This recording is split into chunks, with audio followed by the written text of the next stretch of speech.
என்னோட பிராண்ட் அப்படிங்கிறது வந்து நாதஸ்வரம் தான். ராகினி ராகினின்னு என்னை ரெக்கக்னைஸ் பண்ணுவாங்க. எவ்வளோ ப்ராஜெக்ட்ஸ் நான் பண்ணினாலும். என் காலேஜ் ஃபர்ஸ்ட் இயரும் நாதஸ்வரமும் ஒரே டைமில் ஸ்டார்ட் ஆச்சு. இப்போ வந்து ஸ்டடீஸ் கையில் இருக்கிறது வந்து எனக்கு ரொம்ப ஹெல்ப் பண்ணுது. ஏன்னா I'm triple degree holder. Aravind is my everything. என்னோட எல்லாமே அரவிந்த் தான். நாம் அவங்கள நினைக்க அவங்க எங்கேயுமே போயிட மாட்டாங்க. ஸோ இது part of me. He still living through me. என் மெமரிஸ் மட்டும்தான் என்கிட்ட இருக்கு. அரவிந்த் இருந்திருந்தா நான் அந்த வீட்டில் தானே கண்டினியூ பண்ணிருப்பேன். அடுத்த 30 வருஷம் அங்கே தானே இருந்திருப்பேன். அப்போ நாதஸ்வரம், வாணிராணி, பொன்னூஞ்சல், கல்யாண பரிசு 4மே என்னோட கெரியரில் ரொம்ப ரொம்ப இம்பார்ட்டண்டான ப்ராஜெக்ட்.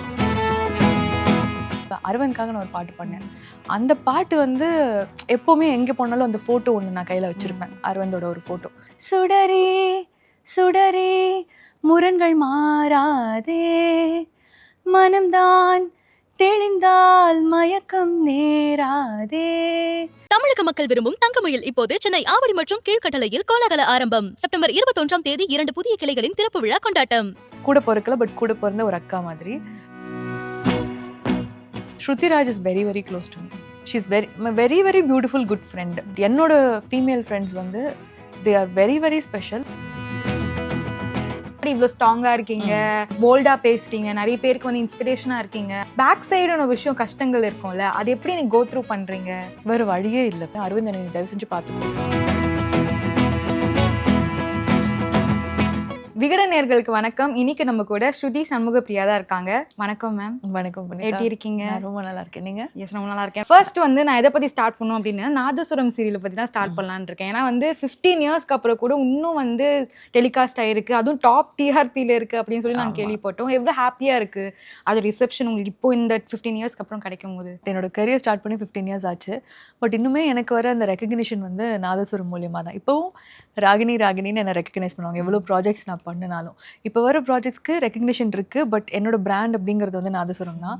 பட் இப்போ ரீடெலிகாஸ்ட்க்கு அப்புறம் இன்னும் ரிசப்ஷன் அதிகமாகி பார்க்குறவங்க எல்லாருமே நாங்கள் செகண்ட் டைம் உங்களை பார்க்குறோம், எபிசோட்ஸ் எல்லாம் மிஸ் பண்ணாமல் நாங்கள் சேனலில் பார்க்குறோம் அப்படிலாம் சொல்கிறாங்க. So I'm really so happy and blessed to have worked in that project. அது ரொம்ப சந்தோஷமான ஒரு விஷயம். சிஸ்டர்ஸை பற்றி பேசியே ஆகணும். செம்ம பாண்டிங் இருந்துச்சு உங்களுக்கு ரீசெண்டாக கொடுத்த இன்டர்வியூஸ் கூட. ஸோ அவங்கள பற்றி சொல்ல முடியுமா? எவ்வளோ ஸ்பெஷல் அவங்க உங்கள் லைஃப்பில்? அவங்க எல்லாருமே ரியல் சிஸ்டர்ஸ் கிடையாது, ரியல் சிஸ்டர்ஸ் மாதிரி தான். மெயினாக பென்சி அக்கா, அதில் காமு கேரக்டரில் நடிச்சக்கா, we are still in touch. இப்போவும் நாங்கள் மெசேஜ் பண்ணிப்போம், பேசிப்போம், நாங்கள் மீட் பண்ணுவோம் அந்த மாதிரி. மகேஷ் அக்காவும் இங்கே இருக்காங்க. அப்புறம் பரமும் வந்து மதுரையில் இருக்கா. ஸோ எப்போவாச்சும் சென்னையில் வந்து அவளை மீட் பண்ணுவோம். என்னோட குட்டி தங்கச்சி சங்கவி, நாங்கள் மொத்தமாக 5 சிஸ்டர்ஸ். அதில் அவள் வந்து இப்போ கனடாவில் இருக்கா. பட் அவள் போகிறதுக்கு முன்னாடி நாங்கள் எல்லாம் ஒரு கெட் டுகெதர் பண்ணி நிறையா அவளை ஹாப்பியாக அனுப்பிச்சி வச்சோம். ஸோ இன்னுமே எங்களோட பாண்டிங் வந்து it is still always on. முக்கியமாக எனக்கு வந்து ரொம்ப ரொம்ப க்ளோஸ் வந்து பென்சி அக்கா. காமு வந்து எனக்கு வெரி வெரி க்ளோஸ். எங்களோட லைஃப்பில் நடக்கிற விஷயங்கள் எல்லாமே ஷேர் பண்ணி போனாங்க. அந்த கரியர் ஸ்டார்ட் பண்ணும்போது நீங்கள் சொல்லியிருந்தீங்க ரொம்ப சின்ன பொண்ணாக தானே இருந்திருப்பீங்க. எந்த ஏஜில் நீங்கள் வந்து டெபியூட் ஆனீங்கன்னு தெரிஞ்சுக்கலாமா? ஆமாம், I started when I was 17. நான் என்னோட +2 முடித்த உடனே நான் நாதஸ்வரம் ஸ்டார்ட் பண்ணேன். அதாவது என் காலேஜ் ஃபர்ஸ்ட் இயரும் நாதஸ்வரமும் ஒரே டைமில் ஸ்டார்ட் ஆச்சு. So I started when I was 17. Okay, நீங்கள் எப்போ ஒரு விஷயம் நீங்கள் கற்றுக்கிட்டீங்க அந்த செட்டில், டேரக்டர்கிட்ட இருந்து சரி, இல்லை கோ ஆர்டிஸ்ட் கிட்டே, ஏன்னா நிறைய பேர் சீனியர்ஸ் இருந்திருக்காங்க சீரியலில். ஸோ ஒரு விஷயம் கற்றுக்கிட்டிங்கன்னா நீங்கள் என்ன சொல்லுவீங்க? ஸ்டில் நான் ஒன்றும் மறக்காமல் அதை ஃபாலோ பண்ணுற விஷயங்கள் ஏதாவது? மொத்தமாக எல்லாமே தான் நான் சொல்ல முடியும். ஏன்னா நம்மளோட ஸ்கூல், நம்மளோட பேஸ் வந்து ஸ்ட்ராங்காக இருந்தால் தான் நம்மளால் அடுத்தடுத்து கெரியரில் முன்னுக்கும் வர முடியும், சர்வைவ் பண்ண முடியும். ஸோ அங்கே வந்து எனக்கு ஐம் வெரி லக்கி அந்த மாதிரி ஒரு ஸ்கூல் கிடைச்சது. ஏன்னா இப்போ இருக்கிற காலகட்டத்தில் டக்குன்னு ஃபாஸ்ட்டாக நம்ம ஷூட் முடிக்கணும். அந்த சீன் ப்ரிப்பரேஷனுக்கான டைம் கம்பேரிட்டிவ்லி கம்மி தான். பட் அங்கே நான் நாதஸ்வரமில் ஒர்க் பண்ணப்போ மௌலி சார், பூவிலங்கு மோகன் சார், திருமுருகன் சார், இந்த மாதிரி எல்லாமே அவங்க கூட ஒர்க் பண்ணதுனால என்னென்னா, ஒரு சீனை வந்து நம்ம எப்படி ரிசீவ் பண்ணணும், அந்த கேரக்டராக நம்ம அதுக்குள்ளே இன்வால்வ் ஆகணும், அந்த டயலாக்ஸ் நம்ம எப்படி மெமரைஸ் பண்ணணும், ப்ராம்ப்டிங் இல்லாமல் எப்படி பேசணும், இது எல்லாமே அங்கே தான் கற்றுக்கிட்டேன். அண்ட் நான் ஆர்டிஃபிஷியலாக இல்லாமல் நேச்சுரலாக எப்படி நடிக்கணும் அப்படிங்கிறது வந்து மெயினாக நான் மௌலி சார் கிட்டேருந்து கற்றுக்கிட்டேன். ஸோ குட்டி குட்டி மைன்யூட் விஷயங்களும் அங்கே நான் கற்றுக்கிட்டது தான் இப்போ வந்து கொஞ்சம் கொஞ்சமாக இம்ப்ரூவ் பண்ணி இந்த நிலைமையில் இருக்கிறதுக்கான ரீசன். திருமுருகன் சார் இன்னொரு ப்ராஜெக்ட் வந்து இப்போ புதுசாக வரப்போகுதுன்னு கேள்விப்பட்டோம். ஆமாம், we are waiting for that. நாங்க எல்லாருமே அந்த ஒரு ப்ராஜெக்ட்காக தான் வெயிட் பண்ணிட்டு நீங்க இருக்கோம். உங்களை எதிர்பார்க்கலாமா அதுல? மேபி அதோட நாதஸ்வரம் 2 இருந்தா நாங்க கண்டிப்பா இருப்போம் அதுல. அப்படியே கண்டிப்பா we are not sure. நான் எதுவுமே இங்க சொல்றது தெரியல. But Okay. சார் ஸ்டார்ட் பண்ற ப்ராஜெக்ட்ல obviously we will be happy. நாங்க சிஸ்டர்ஸ் எல்லாமே திரும்பி வந்தாலும் வரலாம் அண்ட் அதுக்காக நாங்க வெயிட் பண்றோம். நான் மீன் பேஜஸ்ல கூட நான் நிறைய பாக்குறேன்.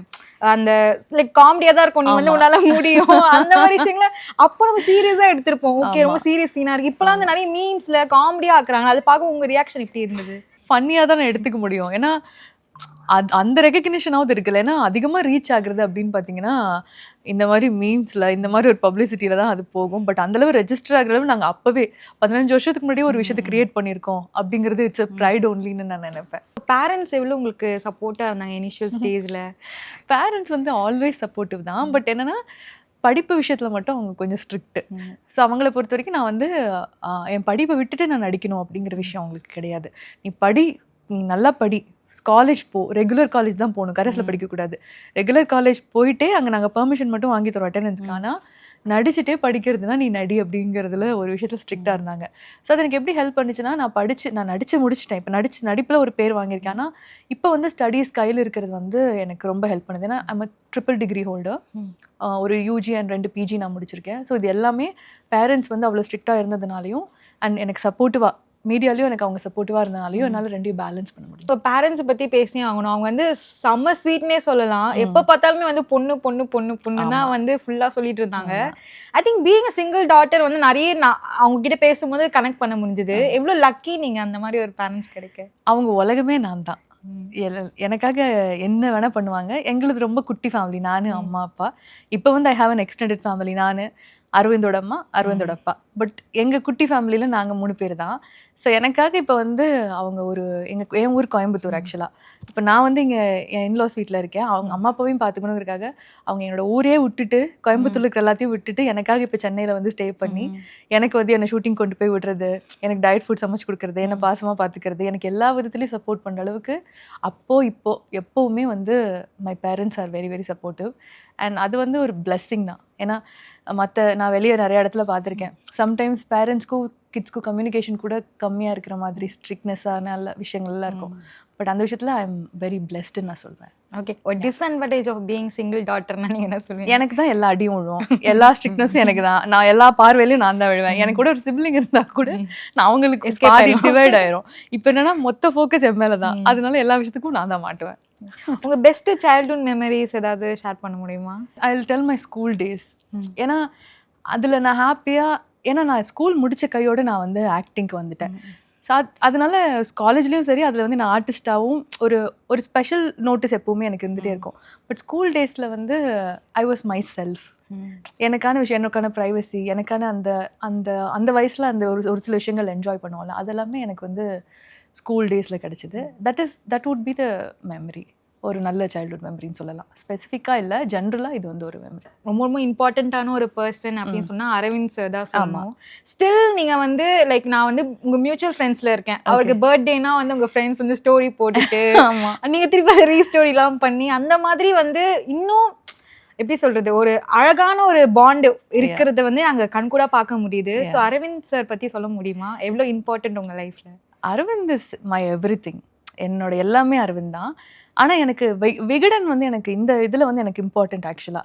பிகாஸ் நானும் அரவிந்தும் கப்பலாக சேர்ந்து கொடுத்த இன்டர்வியூ வந்து நாங்கள் தீபாவளிக்கு இதே டைமில் ஆல்மோஸ்ட் த சேம் டைம் நானும் அரவிந்தும் ஒரு கப்பல் இன்டர்வியூ கொடுத்தோம். இதே மாதிரி ஒரு இது. ஸோ அதில் வந்து வி வர் ஏபிள் டு எங்களுக்குள்ளே இருக்கிற குட்டி குட்டி விஷயங்கள், லவ், அதை ஷேர் பண்ணிக்கிற இது இருக்கு. இப்போவும் வந்து அதே மெமரிஸோடு தான் நான் இருக்கேன். Just that he is not there physically, but otherwise is my everything. ஏன்னா நான் வந்து எப்போவுமே என்னோட டெய்லி ஆக்டிவிட்டீஸ்லையும் சரி, என் ஃப்ரெண்ட்ஸ் கிட்ட பேசுகிறப்போ சரி, அரவிந்தை பற்றின விஷயங்கள் நாங்கள் ஷேர் பண்ணிக்கிட்டே இருப்போம் அதிகமாக. So I don't feel that is gone anywhere. நாம் அவங்களை நினைக்க அவங்க எங்கேயுமே போயிட மாட்டாங்க. ஸோ இது part of me. He still living through me. அவன் ஃப்ரெண்ட்ஸ் மூலியமாகவும் என் மூலியமாகவும் அவன் எப்போவுமே இருந்துகிட்டே தான் இருப்பான். அந்த ஒரு விஷயத்தில் he's my everything actually. Still and forever he'll be my everything. Best memory with Arvind சார்னா நீங்கள் ஏதாவது சொல்ல முடியுமா? Every memory is a best memory. அதுவும் ரைட் நவ் மெமரிஸ் மட்டும்தான் என்கிட்ட இருக்குது, வேறு எதுவுமே என்கிட்ட இல்லை. அவன் இல்லை, பட் அவனோட மெமரிஸ் இருக்குது. So every memory write now is so beautiful for me.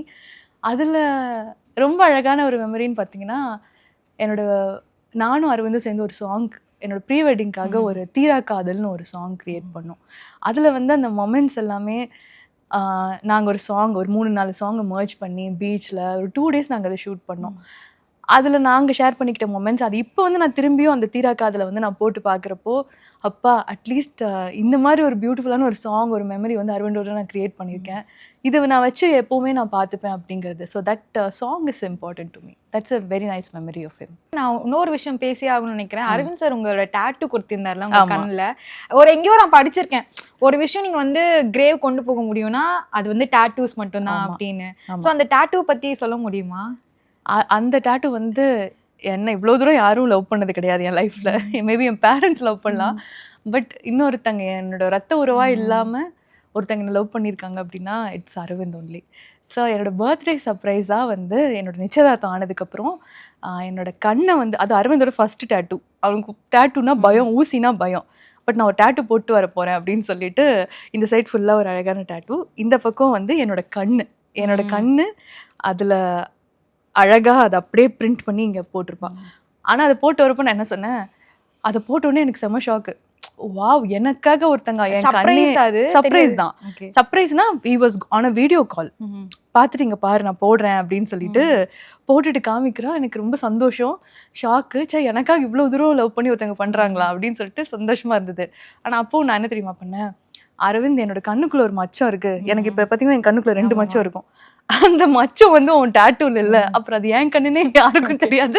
நீ திரும்பியும் அந்த மச்சத்தை மட்டும் பொட்டு மாதிரி அப்படின்னு சொன்னதுக்கு அவன் கோவிச்சுக்காம, வேண்டி இவ்வளோ பெரிய டாட்டூ போட்டிருக்க, அதுக்கு நீ ரியாக்ட் பண்ணாம கண்ணில் மச்சம் இல்லைன்னு சொல்றியா? டீடைல்ஸ் முக்கியம். ஆமா. So he did that also. And even அந்த கடைசி மொமெண்ட்ல கூட அந்த டாட்டூவை பார்த்து நான் அதுதான் நினைச்சேன், எவ்வளோ லவ் பண்ணுறேன், இதுதான் அந்த டாட்டூவை லாஸ்ட்டாக பார்க்க போகிறேனா அப்படின்லாம் யோசிச்சுட்டு இருந்தேன். But that will always stay. That's a beautiful memory. Nobody will do that for me. பண்ணுவாங்களான்னு எனக்கு தெரியல. But Aravind did that and that is the love I have towards. அவங்க பேரண்ட்ஸ், உங்கள் இன்லாஸோடைய சப்போர்ட் உங்களுக்கு எவ்வளவா இருந்தது ஸ்டார்டிங் ஸ்டேஜில்? ஏன்னா நீங்கள் ஒரு ஆக்டராக வரீங்க, அவங்களும் வந்து ஃபிலிம் ஆர் சீரியல் பேக்ரவுண்ட் இல்லாத ஃபேமிலி மாதிரி தான் தெரியுது. ஸோ அவங்க எவ்வளோ சப்போர்ட்டிவாக இருந்தாங்க உங்களுக்கு? அவங்க அப்போ எவ்வளோ சப்போர்ட்டிவாக இருந்தாங்கங்கிறத விட இப்போ எவ்வளோ சப்போர்ட்டிவாக இருக்காங்கங்கிறது ரொம்ப ரொம்ப எனக்கு முக்கியம். பிகாஸ் அப்போ வந்து நான் வாஸ் இன் அ பிரேக். நான் வந்து நடிக்கிறத விட்டுட்டு தான், நான் கல்யாணம் ஆகுது ஃபிக்ஸ் ஆகுதுங்கிறப்ப I quit acting. I was not in to serials and all. But right now இந்த 2 வருஷத்தில் எங்கள் மாமனார் வந்து எங்கள் மாமியார் வந்து எனக்கு அவ்வளோ சப்போர்ட்டிவாக, உன்னோட கெரியரில் உனக்கு என்ன பண்ணணும், if you want to become a teacher become teacher, உனக்கு ஏதாவது ஸ்கூல் வேணும்னா அது நடத்துறதுக்காக ஹெல்ப் பண்ணுறோம், நடிக்க போகணுமா அதில் எக்ஸல் பண்ணணுமா நீ பண்ணு, நீ என்ன வேணா பண்ணு, நாங்கள் சப்போர்ட் பண்ணுறோம் அப்படின்னு சொல்லிட்டு எங்கள் மாமனார் தான் ஃபஸ்ட்டு எனக்கு அந்த இனிஷியேஷன் கொடுத்தாரு. அவர் தான் உனக்கு என்ன பிடிக்குதோ பண்ணுமா அப்படின்னு சொல்லி எனக்கு அந்த மொமெண்ட்டில் எனக்கு சொன்னார். சொன்னதுக்கப்புறம் அங்கிள் நான் இந்த மாதிரி எனக்கு ஆஃபர்ஸ் வந்து நான் பண்ணவா அப்படின்னு கேட்டுட்டு அவரும் எனக்கு ஓகே சொன்னதுக்கப்புறம் தான் நான் பண்ணேன். அப்புறம் இப்போவும் நான் ஷூட்டிங் முடிச்சுட்டு வரப்போ அரவிந்த் வீட்டில் நான் இருக்கிறப்போ அத்தை வந்து எனக்கு ஃபுட்டு சமைச்சு கொடுக்குறது, நான் லேட்டாக வந்தால் என்னை பார்த்துக்கிறது, நான் ரெஸ்ட் எடுக்கிற அன்னைக்கு எனக்கு நான் டயர்டாக இருப்பேன், அப்போல்லாம் என்னை எழுப்பவே மாட்டாங்க, எவ்வளோ நேரம் வேணால் தூங்குன்னு சொல்லி தூங்கிடுவாங்க, நல்லா ஸ்வீட்டாக பார்த்துப்பாங்க. ஸோ இதில் வந்துமே எனக்கு my mother in law and father in law are very supportive to me. உங்களுடைய லாஸ்ட் இன்டர்வியூவில் சொல்லியிருந்தீங்க நீங்கள் வந்து இன்னும் இன்லாஸ் கூட தான் வந்து ஸ்டே பண்ணியிருக்கீங்க அப்படின்னு. ஆமாம், அப்படியா? இன்னும் லைக் அரவிந்த்ஸ் பிளேஸ் ஒன்லி. அம்மா அப்பா இங்கே எனக்காக வந்திருக்காங்க. ஸோ நான் வீக்கெண்ட்ஸ் வந்து அம்மா அப்பாவோட இருப்பேன், வீக் டேஸ் 5 days வந்து நான் அரவிந்த் வீட்டில் இருப்பேன். ஸோ அம்மா அப்பாவையும் இங்கே பக்கத்தில் இருக்கிறனால அவங்கள நல்லா பார்த்துக்க முடியுது. பட் நான் தங்கிட்டு இருக்கிறது வந்து நான் அரவிந்த் வீட்டில் தான். ஸ்டில் ஐம் வித் நான் மாமனார் மாமியார் அப்புறம் எங்கள் அண்ணியோட கிட்ஸு நாங்கள்லாம் அரவிந்த் வீட்டில் இருக்கோம். ஓகே. நான் வந்து சாரி டு ஆஸ்க் தட், நிறைய கமெண்ட்ஸில் கூட நான் பார்த்தேன் இந்த மாதிரி வந்து எப்படி இவங்க வந்து இருக்காங்க, லைக் ஆஃப்டர் வந்து டெத்க்கு அப்புறம் எப்படி அவங்க இன்னும் இன்லாஸ் கூட இருக்காங்க, எப்படி அவங்களோட பாண்ட் எப்படி இவ்வளோ அழகாக இருக்குது, நீங்கள் இன்டர்வியூட கமெண்ட்ஸில் பார்த்தேன். அதை பற்றி ஏதாவது ஷேர் பண்ண முடியுமா? அது அந்த டைமுங்கிறது எங்கள் எல்லாத்துக்குமே தேவைப்படுது இல்லையா? இப்போ அதாவது எனக்கு வந்து ஒரு எமோஷ்னல் சப்போர்ட் டெஃபினட்டாக தேவை. அதுக்கு வந்து அந்த சப்போர்ட் வந்து என்னால் அரவிந்த் வீட்டில் மட்டும்தான் எனக்கு அது கிடைக்கும். அதுக்காக தான் நான் அங்கே இருக்கேன். அண்ட் அத்தை மாமாவும் அதை புரிஞ்சுக்கிட்டு எனக்கான ஸ்பேஸ் கொடுத்து அங்கே இருக்காங்க. அவங்களுக்கும் அது ஒரு ஹியூஜ் லாஸ். அரவிந்த் அந்த வீட்டில் இல்லை. ஸோ என்ன அந்த இடத்துல பார்க்குறப்ப அரவிந்த் மூலியமாக நான் வந்த பொண்ணு, அவங்க அப்போ அரவிந்தோட பிளேஸில் தான் என்ன பார்க்குறாங்க. ஸோ அவங்களுக்கும் அந்த மிஸ்ஸிங் ஃபீல் நான் ரீப்ளேஸ் பண்ணுறேன். எனக்கும் அரவிந்த் இல்லாத ஃபீல் வந்து ஓகே அரவிந்தோட ஃபேமிலி, அவன் எனக்காக கொடுத்த ஒரு ஃபேமிலி அப்படிங்கிற ஒரு விஷயமா தான் நாங்கள் பார்த்துக்குறோம். ஸோ அந்த மியூச்சுவல் லவ், அந்த மியூச்சுவல் ரெஸ்பெக்ட் 2 பேர்த்துக்குமே இருக்குது. அதுதான் நாங்கள் இன்னும் போகிறோம். ஏன்னா அரவிந்த் இருந்திருந்தா நான் அந்த வீட்டில் தானே கண்டினியூ பண்ணிருக்கேன். அடுத்த 30 வருஷம் அங்கே தானே இருந்திருப்பேன். அப்போ ஒருத்தங்க இல்லை அப்படின்னா அந்த வீட்டை விட்டு எப்படி வெளியே வர முடியும்? அப்போ எங்களுக்குள்ள இருக்கிற பாண்டிங் எங்கே போகும் சடனா? It will always be there, it has to be there. அப்போ தான் அது வந்து உண்மையான பாண்டிங்னு அர்த்தம். ஸோ அதுதான் இப்போ எங்களுக்குள்ள இருக்கிறது. அண்ட் அதுக்கான ஹீலிங் டைமும் எங்களுக்கும் தேவை. நான் இப்போ I will not move out definitely. அப்படியே நான் போகிறதா இருந்தாலும் அதுக்கான டைமும் எங்களுக்கு வேணும்ல. ஸோ இப்போ வரைக்கும் அரவிந்த் தான் இதெல்லாம் பண்ணிட்டு இருக்கிறது, எங்களெல்லாம் ஒன்றா சேர்த்து வச்சிருக்கிறது. இது வரைக்கும் we have a very beautiful bonding, நானும் எங்கள் மாமனார் மாமியாரும். ஓகே, எப்படி நீங்கள் அந்த நெகட்டிவ் கமெண்ட்ஸ் வந்து ஹேண்டில் பண்ணுறீங்க அதை ஃபஸ்ட்டு நீங்கள் சொல்லுங்கள். ஏன்னா வந்து ஸ்டார்டிங்கில் நீங்கள் அந்த ஒரு வீடியோ நீங்கள் போட்டிங்க, அப்போது வந்து எக்கச்சக்கமான அந்த பாசிட்டிவோ தவிர்த்து ஃபுல்லாக நெகட்டிவ் கமெண்ட்ஸ் தான் நிறைய வந்துட்டு இருந்தது. ஏற்கனவே நீங்கள் வந்து ஒரு விஷயத்தில் இருக்கீங்க, இன்னும் இல்லாமல் மக்கள் வந்து திருப்பி நெகட்டிவிட்டியே கொடுக்கும் போது அதை ஹேண்டில் பண்ணுறது கண்டிப்பாக ஒரு மனதைரியம் வேணும். எப்படி ஹேண்டில் பண்ணுறீங்க? I am basically a positive person only. I take only positivity. Negativity நான் வந்து எப்போவுமே நான் எடுத்துக்க மாட்டேன். ஒருத்தங்க கேட்டால் அதை நான் அதிலிருந்து நான் தள்ளி போயிடுவேன். மேபி எனக்கு கேட்குற ஒரு கொஷின் வந்து ஒரு ரீசனபிளான கொஷின் இருந்தால் அதுக்கு கரெக்டான விதத்தில் நான் பதில் சொல்லுவேன். பட் சம்மந்தமே இல்லாமல் விஷயங்கள் தெரியாமல் இன்னொருத்தங்களை புண்படுத்தணும். ஆக்சுவலாக யார் ரொம்ப கஷ்டத்தில் ரொம்ப ஒரு மாதிரி மனநிலை சரியில்லாமல் இருக்காங்களோ அவங்க தான் இன்னொருத்தங்களை புண்படுத்தி அது மூலியமாக சந்தோஷத்தை அனுபவிக்கணும்னு நினைப்பாங்க. நல்லபடியாக வாழ்க்கையில் சந்தோஷமாக இருக்கிறவங்கள பாருங்கள், இன்னொருத்தங்களுக்கு வந்து சந்தோஷத்தை தான் கொடுக்கணும், பாசிட்டிவ் விஷயங்கள் மட்டும்தான் அவங்களுக்கு நம்ம ஷேர் பண்ணணும், இன்னொருத்தவங்களை சிரிக்க வைக்கணும் அப்படின்னு தான் நினைப்பாங்க.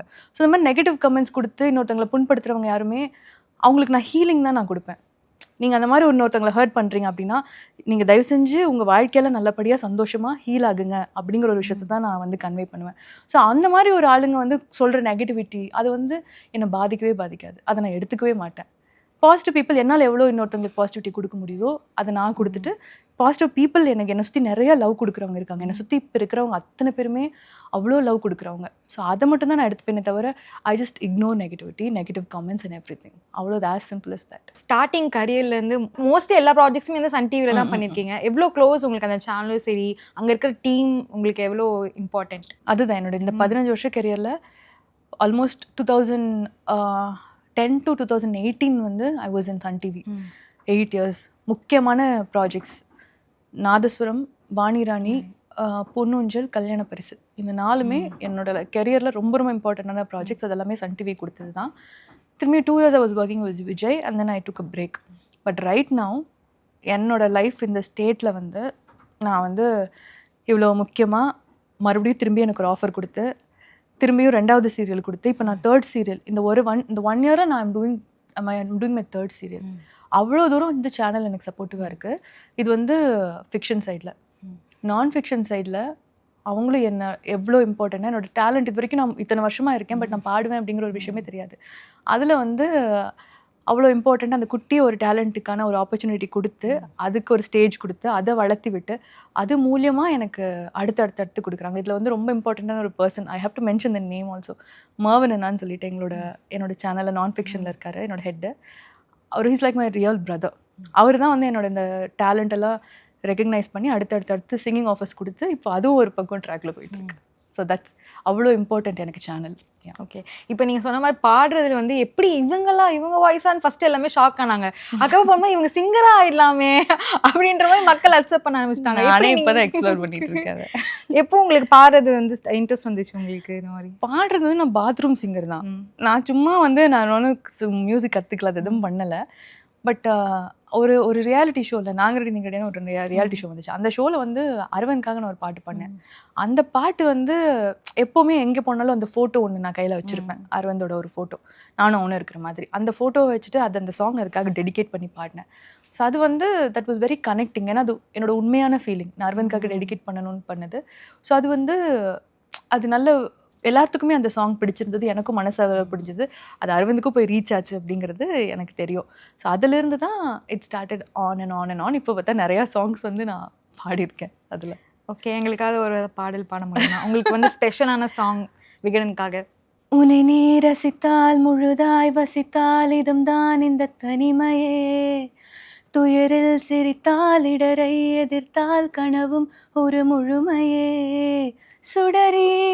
சுடரே முரண்கள் மாறாதே, மனம்தான் தெளிந்தால் மயக்கம் நேராதே.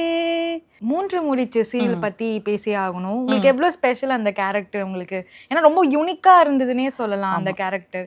ஆமாம், ஃபஸ்ட்டு இது கமிட் பண்ணுறப்போ எனக்கு அந்த கேரக்டர் எவ்வளோ தூரம் போகும், என்ன மாதிரி கேரக்டர், எவ்வளோ ஸ்ட்ராங், எனக்கு எதுவுமே தெரியல. பட் எனக்கு என்னோட டீம் மேலே ரொம்ப நம்பிக்கை. எனக்கு ஏதாவது கொடுத்தாங்கன்னா கண்டிப்பாக அதுக்கான விஷயங்கள் அது இட்ஸ் வெரி வர்தி அப்படிங்கிறது எனக்கு நல்லாவே தெரியும். இப்போ நான் என்னோட லக்ஷ்மி டீம், அவங்க ஏஆர் ஃபிலிம் வேர்ல்டு தான் 3 முடிச்சும் அவங்க தான் ப்ரொடியூசர்ஸ். ஸோ அவங்க வந்து எனக்கு இந்த மாதிரி கேரக்டர் சூஸ் பண்ணி நைட்டு சொல்கிறாங்க நாளைக்கு காலையில் ஷூட்டு, கேரக்டர் என்ன, எப்படி வரும், எவ்வளோ, எதுவுமே எனக்கு தெரியாது. அவங்க நாளைக்கு ஷூட்மா 3 முடிச்சிடனே ஓகே சார் அப்படின்னு சொல்லிட்டு அக்செப்ட் பண்ணிக்கிட்டேன். ஸோ ஸ்டார்டிங்கில் வந்து ஓகே, ஒரு ஹீரோக்கு ஒரு ஃப்ரெண்டோட ஒரு ஒய்ஃபு, எப்படி இது ட்ராவல் ஆகும் அப்படிங்கிற ஒரு டவுட், எவ்வளோ ஸ்ட்ராங்காக இது ட்ராவல் ஆகும்னு. But the way they develop the character, it is such a beautiful character. அந்த ஹீரோயினுக்கு வந்து அவ்வளோ வந்து அந்த கேரக்டர் க்ளோஸு, ஒரு அக்கா மாதிரி, கூட பிறக்கல பட் கூட பிறந்த ஒரு அக்கா மாதிரி.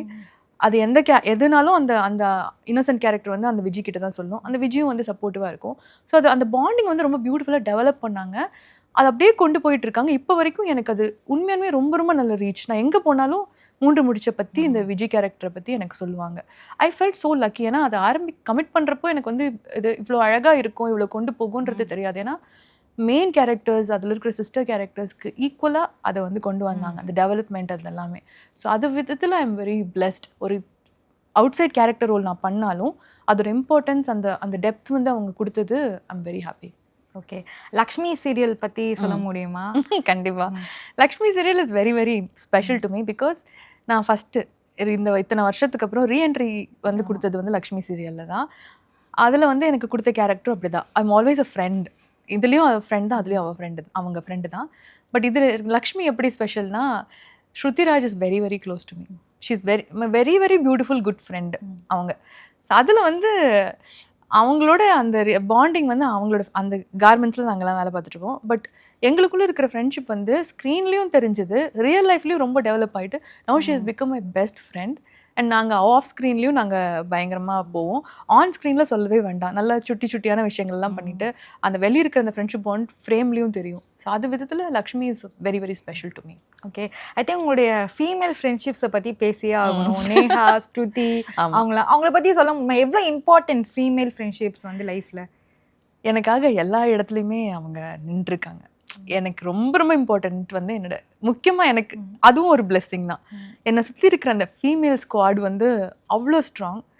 சில கோட்ஸ் எல்லாம் வரும், no jealousy, no competition, only love. அவங்கள நம்ம ரேஸ் பண்ணணும், அவங்களோட முன்னேற்றத்துக்கு நம்ம ஹெல்ப்ஃபுல்லாக இருக்கணும். என்னை சுற்றி இருக்கிற அத்தனை பேருமே அப்படி தான். அண்ட் நானும் எனக்கான பார்ட் நான் ப்ளே பண்ணுவேன். அவங்க லைஃப்பில் நான் அப்படி தான் இருக்கணுங்கிறத நினைப்பேன். அப்படி தான் நான் நடந்துக்கிட்டு இருக்கேன். பட் என்னோட ஃபீமேல் ஃப்ரெண்ட்ஸ் வந்து they are very very special, almost like என்னோட சிப்ளிங்ஸ் மாதிரி தான். Neha is like my elder sister, Shruti is also like my elder sister. எல்லாருமே ஃப்ரெண்ட்ஸ் ஜோனில். Sridevi is my very close friend. இப்போ இருக்கிற எல்லாருமே நிறைய ஃப்ரெண்ட்ஸ் அந்த மாதிரி இருக்காங்க. நான் என்னோட பிரீத்தி, நிறைய இந்த மாதிரி ஒரு கேங்கு. பட் என்னோட ஃபீமேல் ஸ்குவாட் வந்து என்னோட சப்போர்ட் சிஸ்டம்னு சொல்லலாம். ஓகே, ஃபீமேலுக்கு ஃபீமேலை மட்டும் தான் தெரியும் அப்படின்ற மாதிரி வந்து நிறைய இடத்துல சொல்லுவாங்க. அப்படி புரிஞ்சுக்கிட்டே நீங்கள் சொல்லாமல் ஒரு விஷயம் எங்களுக்கு புரிஞ்சுக்கிட்டாங்க, இந்த சுச்சுவேஷன் ரொம்ப எனக்கு ஹெல்ப்ஃபுல்லாக இருந்தது, அப்படி ஏதாவது இருக்குமா? இருந்திருக்கு. ஏன்னா இப்போ வந்து எனக்கு என் ஃப்ரெண்ட்ஸ் கூட எப்பவுமே I'm a very socialising person. அதிகமாக டைம் ஸ்பெண்ட் பண்ணுவேன், வெளியே போவேன், எல்லாமே பண்ணுவேன். பட் இந்த மொமெண்ட்டில் வந்து இப்போ ஒர்க் அதிகமாக நான் வந்து ஃபோக்கஸ் பண்ணிகிட்ருக்கேன். எனக்கு அதுக்காக அதை நான் மேனிஃபெஸ்ட் பண்ணது தான். எனக்கு இவ்வளோ ஒர்க் நான் இவ்வளோ பண்ணணும் அப்படிங்கிறதுக்காக. அந்த விஷயங்கள்னால நான் இப்போ பிஸியாக இருக்கேன். I'm not able to meet my friends like before. But அவங்களோட அண்டர்ஸ்டாண்டிங் எப்படின்னா, ஓகே ஒரு ஹார்ட் ஜோனில் இருந்தால் அதனால் நம்மக்கிட்ட பேச முடியல, இப்போ அவள் வந்து ஒர்க்கில் ஃபோக்கஸ் பண்ணுறா, இதனால் அவகிட்ட பேச முடியல. நாங்கள் எந்த இடத்துல விட்டோமோ, நாங்கள் ஒரு வருஷம் பேசாமல் அந்த இடத்துல ஆரம்பித்தாலும் எங்கே விட்டோமோ அங்கே தான் ஸ்டார்ட் பண்ணுவோம். அந்தளவு என் ஃப்ரெண்ட்ஸ் வந்து அண்டர்ஸ்டாண்டிங். நீ என் கூட டைம் ஸ்பெண்ட் பண்ணல, நீ என் கூட வரல, இன்னொருத்தவங்க கூட நீ க்ளோஸாக இருக்க, அவங்கெல்லாம் உனக்கு ஸ்பெஷல் ஆகிட்டாங்க. அந்த மாதிரி டாக்ஸ் வந்து என் ஃப்ரெண்ட்ஸ்குள்ளே இருந்ததே இல்லை. இன்னொரு ஃப்ரெண்டு கூட நான் போஸ்ட் போட்டாலோ ஸ்டோரி போட்டாலோ இன்னொரு ஃப்ரெண்ட் வந்து அதை அண்டர்ஸ்டாண்ட் பண்ணிக்கிட்டு எப்போ என்ன பார்க்க வர, நம்ம எப்போ மீட் பண்ணலாம், அந்த மாதிரி ஒரு பியூட்டிஃபுல்லான ஒரு மெச்சோர்ட் ஃப்ரெண்ட்ஷிப் வந்து எனக்குள்ளே இருக்கிறது. ஸோ அந்த மாதிரி என்னோடய ஹார்ட் டைம்ஸ்லேயும் எல்லா டைம்லையும் நான் அப்போ அவங்க கூட டைம் ஸ்பெண்ட் பண்ண முடியலனா கூட என் ஃப்ரெண்ட்ஸ் எல்லாருமே ரொம்ப அண்டர்ஸ்டாண்ட் பண்ணிப்பாங்க. That is a beautiful quality. Okay, நம்ம பேசியிருக்கோம் சொன்னீங்க, நீ வந்து டயட் ஃபுட்லாம் இப்போ வந்து எடுக்கிறீங்க அப்படின்னு. இப்போ ஏதாவது ஒர்க் அவுட் பண்ணிட்டு இருக்கீங்களா, டயட்டில் இருக்கீங்களா, அதை பற்றி சொல்ல முடியுமா? I've just started my dieting. ஏன்னா நான் எனக்கு என்னென்னா சொல்லலாம், இது நம்ம ஹேண்டில் பண்ணுறோம், வீடியோவில் ஹேண்டில் பண்ணுறோம், நல்லா பாசிட்டிவாக இருக்கும் அப்படின்னு சொல்லிட்டு. But really I know what I'm going through.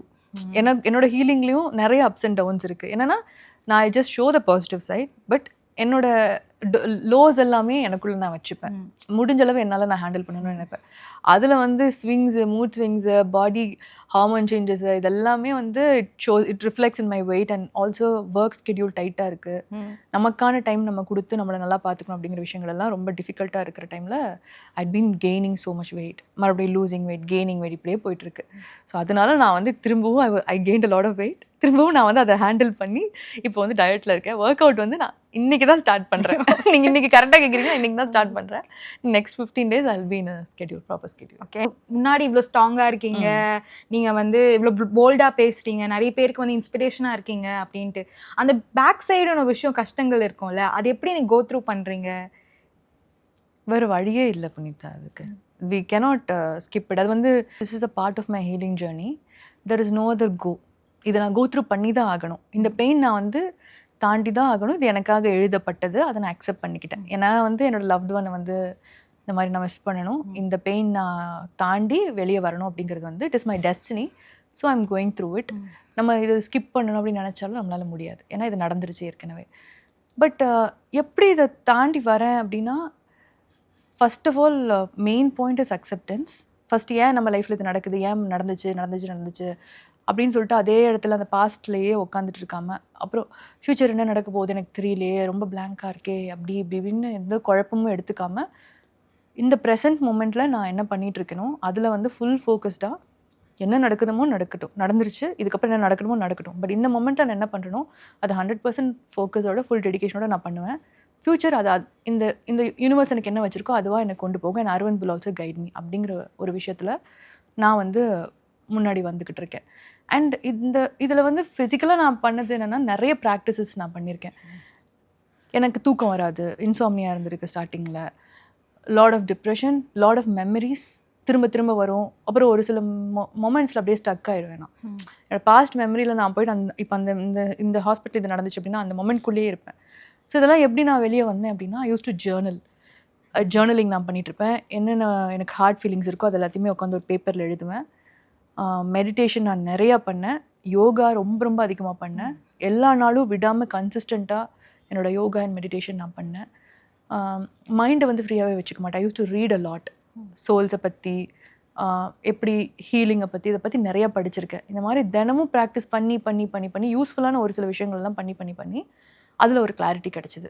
அதனால அதை என் லைஃப்பில் இம்ப்ளிமெண்ட் பண்ணி இப்போ வந்து நான் ஒரு ஸ்டேஜில் at least not in a bad state, in a better ஸ்டேட்டுன்னு தான் சொல்லுவேன். அதுக்கான விஷயங்களுக்கு நான் பின்னாடி நிறைய ஒர்க் பண்ணியிருக்கேன்.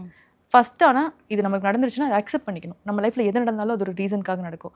ஒன்று அது ஒரு லெசன், இல்லை அது ஒரு எக்ஸ்பீரியன்ஸ். எதுவாக இருந்தாலும் இதை நம்ம தாண்டி தான் நம்ம லைஃப்பில் நம்ம முன்னாடி போகணும். ஸோ அந்த விஷயத்தை அக்செப்ட் பண்ணிவிட்டு I am just moving forward. I think so much இன்ஸ்பிரேஷனே சொல்லலாம். நீங்கள் பேசும்போதே வந்து எப்படிலாம் பேசுனீங்க, உங்களுக்கு எப்போ டயர்டாக இருந்திருக்கா? இவ்வளோ like so much happening in லைஃப்பில் எப்போ ரொம்ப டயர்டாக ஃபீல் பண்ணியிருக்கீங்களா? ரொம்ப பண்ணுற மாதிரி இல்லையா? Lot of times. ரொம்ப நிறைய தடவை ஃபீல் பண்ணியிருக்கேன். And I feel so exhausted. எதுக்காக பண்ணணும், இதுக்கப்புறம் என்ன இருக்குது, என்ன அப்படிலாம் நான் யோசிச்சிருக்கேன். பட் அதுக்கும் நான் வந்து யோசிப்பேன். அப்போல்லாம் நான் ரொம்ப லோவஸ்ட் ஸ்டேட்டில் இருக்கிறப்போ என்னோடய யோகா டீச்சர் சொல்லியிருக்காங்க, இந்த மாதிரி தாட்ஸ் எல்லாமே உன்னோட எனர்ஜி லெவல்ஸ் வந்து ரொம்ப லோவாக இருக்கிறது தான். பட் உன்னோட எனர்ஜி லெவல் நீ எப்படி ஏற்றணும் அப்படிங்கிற விஷயத்த எனக்கு சொல்லிக் கொடுப்பாரு. ஒன்று, இது வந்து உண்மையானுமே 100% ஒர்க் ஆகிற மெத்தட் தான். நம்ம உடம்புல பிராணசக்தி கம்மியாக இருக்கிறப்போ, லோ எனர்ஜியில் நம்ம இருக்கிறப்ப தான் நம்மளுக்கு வந்து இந்த மாதிரி நெகட்டிவ் தாட்ஸ் இதெல்லாம் வரும். எனக்கு வந்து ஆல்ரெடி ஒரு ட்ராஜடி நடந்திருக்கு, அதனால எனக்கு இந்த மாதிரி தாட்ஸ் வந்துட்டு. சில பேர்த்துக்கு வந்து ஜென்ரலாகவே லைஃப்பில் ஒரு மோட்டிவேஷனே இல்லை, டயர்டாக இருக்குது அப்படின்றப்போ, நம்ம உடம்புல பிராணசக்தி இல்லை அப்படிங்கிறப்போ, ஸோ அதுக்கான ப்ராக்டிசஸ் பிராணாயாமம் பண்ணிகிட்டு இருக்கிறது. அப்புறம் நம்ம லோ எனர்ஜி லெவல் இருந்ததுன்னா அப்படியே சரண்டர் பண்ணிடணும். எதுவுமே இல்லை, நாளைக்கு எல்லாமே சரியாயிடும்னு சொல்லிட்டு அமைதியாக படுத்து தூங்கினா ஒரு பக்கம் ஒரு எனர்ஜி ஜெனரேட் ஆகும். மெடிடேஷன் பண்ணால் ஒரு எனர்ஜி ஜென்ரேட் ஆகும். யோகா பண்ணால் ஒரு எனர்ஜி ஜென்ரேட் ஆகும். வாக்கிங் போகிறீங்க, நேச்சரோட கனெக்ட் பண்ணிங்கன்னா ஒரு எனர்ஜி ஜென்ரேட் ஆகும். அப்படி பண்ணி உங்களோட எனர்ஜிஸ் நீங்கள் ஏற்ற உங்களுக்கு இந்த மாதிரி நெகட்டிவ் தாட்ஸ் வராது. அது இல்லாமல் ஒரே ரூமில் உக்காந்துட்டு அழுதுட்டு அதே பண்ண நெகட்டிவ் ஹேபிட்ஸை திரும்ப பண்ணோம்னா நம்மளால் அதுலேருந்து வெளியே வரவே முடியாது. So this is a practical method that I followed. But even I feel so exhausted. அப்போ என்ன பண்ணுவேன், என்னால் முடியல, எனர்ஜி கம்மியாக இருக்குது, நான் சரண்டர் பண்ணிடுறேன், இந்த உலகத்துக்கிட்ட நான் சரண்டர் பண்ணிடுறேன், அரவிந்த் என்னை நீ தயவு செஞ்சு பார்த்துக்கோ, இந்த ஸ்டேட் விட்டு நான் வெளியே வரக்கு நீ எனக்கு ஹெல்ப் பண்ண அரவிந்த் அப்படின்னு விட்டுருவேன். அது சரியாயிட்டு நான் இந்த மாதிரி நார்மல் ஆகிடுவேன். ஓகே, இந்த ஜேர்னி நீங்கள் வந்து தனியாக தான் ஃபுல்லாக கோயிங் த்ரூ பண்ணிட்டு இருக்கீங்க கரெக்டாக? அப்படின்னு சொல்ல முடியாது. மேபி தனியானா இந்த உலகத்தில் எல்லாருமே தனித்தனி இண்டிவிஜுவல்ஸ் தான், அவங்க தான் அவங்களோட பெயினை கோ த்ரூ பண்ண முடியும். பட் எனக்கு சப்போர்ட் சிஸ்டம் அதிகமாக இருக்குது. எனக்கு என் ஃபேமிலி இருக்குது, எங்கள் அத்தை மாமா இருக்காங்க, எங்கள் அரவிந்தோட அக்கா பசங்க கிட்ஸ் இருக்கிறாங்க, என் ஃப்ரெண்ட்ஸ் இருக்கிறாங்க, என்னோட அண்ணா இருக்கிறாங்க. எல்லாருமே வந்து அவ்வளோ பெரிய பியூட்டிஃபுல் சப்போர்ட் சிஸ்டம். ஒருத்தவங்களும் ஒரு ரோல் ப்ளே பண்ணுவாங்க என்னை முன்னாடி கொண்டு வரதுக்கு. அவங்க ப்ளே பண்ணுற ரோல் வந்து நான் ரொம்ப கஷ்டப்படாமல் நான் ஈஸியாக மேலே வர்றதுக்கான ஒரு டூல் அது. ஓகே, நீங்கள் எல்லாருக்குமே வந்து எனக்கு வந்து ரிலேட் ஆக முடியும். நம்ம ஏதாவது ஒரு கஷ்டத்தில் இருந்தோம் அப்படின்னா ரொம்ப நம்மளை தவிர சஃபர் ஆகுது நம்ம பேரண்ட்ஸ் தான் சொல்ல முடியும்.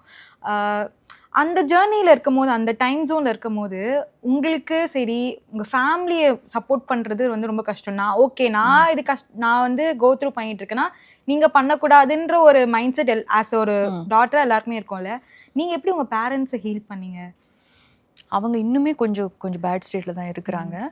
ஆனால் அண்டர்ஸ்டாண்ட் பண்ணிக்கிட்டாங்க. நான் என்னோட வீக் சைட் நான் காமிச்சேன்னு வச்சுக்கோங்களேன், அவங்க வந்து இன்னும் ரொம்ப ரொம்ப ரொம்ப லோவாகி கஷ்டத்தில் உட்காருவாங்க. ஸோ நான் எப்போவுமே இங்கே பாருங்கள், நான் வந்து இந்த சீரியல் பண்ணேன், நான் இந்த பாட்டு பண்ணேன், நான் இந்த அவார்டு வாங்கியிருக்கேன் அப்படின்னு சொல்லிட்டு நான் ஹாப்பியாக இருக்கிற சைடை மட்டுமே அவங்ககிட்ட நான் காமிக்கிறேன். Even I go through that கொஞ்சம் கஷ்டமான விஷயங்கள். பட் அம்மா அப்பா வந்து என்னை இந்த மாதிரி அடுத்தடுத்து க்ரோத் சைடில் பார்க்குறப்போ நான் சிரிச்சுட்டு நான் ஹாப்பியாக இருந்து பார்க்குறப்போ என்னை சுற்றி இருக்கிறவங்களும் என்னை ஹாப்பியாக தான் பார்க்குறாங்க. அதனால அவங்களுக்கு அவ்வளோ பெரிய வலி தெரியல. ஆனால் அவங்களுக்கும் பயம் இருக்குது, என்னோடய ஃப்யூச்சர் எப்படி இருக்கும் அதுக்கு சொன்னேன், நடக்கிறது நடக்கும், ஃப்யூச்சர் எப்படி இருக்கோ அதை நம்ம அக்செப்ட் பண்ணிட்டு போய்க்கலாம். பட் இப்போதைக்கு எனக்கான ஹீலிங் டைம் எனக்கு கொடுத்துருங்க அப்படின்னு சொன்னால் அவங்க அவ்வளோ அழகாக அதை அண்டர்ஸ்டாண்ட் பண்ணி புரிஞ்சுக்கிட்டு என்னை எந்த விதத்துலையும் ஃபோர்ஸ் பண்ணாமல் என்னை நிம்மதியாக விட்டுருக்காங்க. அதுவும் ஒரு பிளெஸிங் தான் எனக்கு. My parents they understand me so much. சீரியலில் உங்களை ஆன் அண்ட் ஆஃப் பார்க்க முடியுது.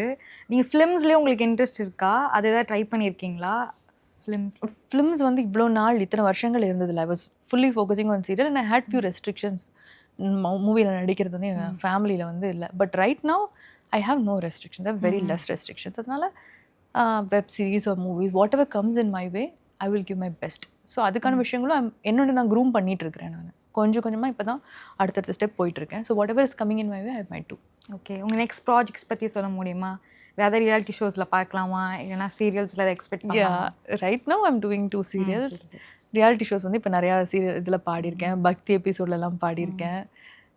இதில் நிறைய பெர்ஃபார்மன்ஸஸ் இருக்குது. So I think on the way இப்போ தீபாவளிக்கு வரும் அந்த மாதிரிலாம் பண்ணுவேன். மேபி சீரியல் ப்ராஜெக்ட்ஸ் வந்து I am waiting for it. I mean நம்ம schedule is tight actually. 2 project பண்ணுறதே கரெக்டாக போயிட்டுருக்கு.